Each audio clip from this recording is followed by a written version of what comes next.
expired. Tim O'Brien, you are the first to have experience litigating with Donald Trump over this very issue, which is to say the value of his holdings. He sued you when you wrote that he was not nearly as rich as he claimed to be. You, of course, won that lawsuit. Donald Trump lost badly. But you'd already seen the way this works when Donald Trump and his business actually enter the under oath process where the Trump game can't be played. Well, and you discover when you start to just put documents in front of the Trumps, tax returns, banking records, other parties' assessments of their wealth, that they tie themselves in knot because they lie so frequently and so fluidly about everything. And they can't even be consistent about their lying. You know, recently, after I think one of the shows I was on with you last week, one of Trump's longtime advisors texted me and he said, you know, the problem with Donald isn't just that he lies, it's that he can't lie consistently. He'll say he's worth $6 billion or $2 billion or $1 billion, and I want to tell him just say 6, but he won't even stick with that story.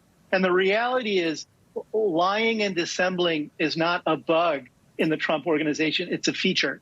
And today, Donald Trump Jr. was Exhibit A in how they roll around that, because Donald Trump Jr. not knowing anything about GAAP allows Donald Trump Jr. and his siblings and his father to make up the numbers. And then he tries to pawn it off on his accountants. And I can tell you, because I've seen these documents, it wasn't pawned off on the accountants because the accountants wouldn't sign off on the document. They said, specifically because none of this comports with the standards that all the rest of us use to validate the numbers, we won't sign off on it. So the accountants never gave the blessing to this number. They simply said, okay, you've given them this. We don't agree with this. You can do what you want with this document. And that was the statement of financial condition that they peddled to banks and the media forever. The other thing to keep very front of mind here about the children is they are as ignorant as their father is. They are comically ill-informed about everything under the sun. And that's another reason they dissemble. And the children's relationship to their father is a hostage video. All of them are beholden to him. They have been since they were children.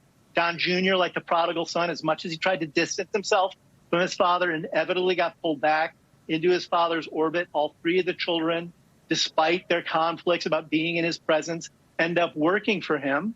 And now they've put themselves in harm's way because they're material witnesses against their father. If they perjure themselves on the stand, they're going to be in trouble. They're subject, Don Jr. and Eric are subject to the same penalties their father is, being exiled from the New York business community, from being able to do work in New York State, and possibly paying very hefty fines. That's what their allegiance to their father has won for them in the state of New York. And this weird kind of psychodrama that's playing out in the courtroom now is going to get capped at the end of next week by Ivanka's testimony. And as we all know, Donald Trump has a very perverse and troubling, unsettling relationship with his daughter.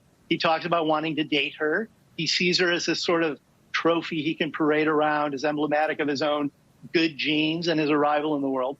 But what's going to happen next Friday is that her siblings and her father's testimony will precede hers.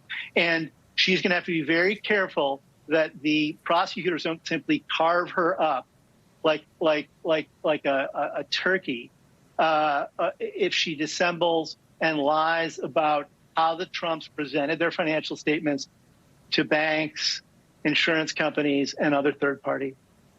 Tim O'Brien, Adam Klasfeld, thank you both very much for starting off our discussions tonight. Thank you, Lawrence. Coming up, the judges in both of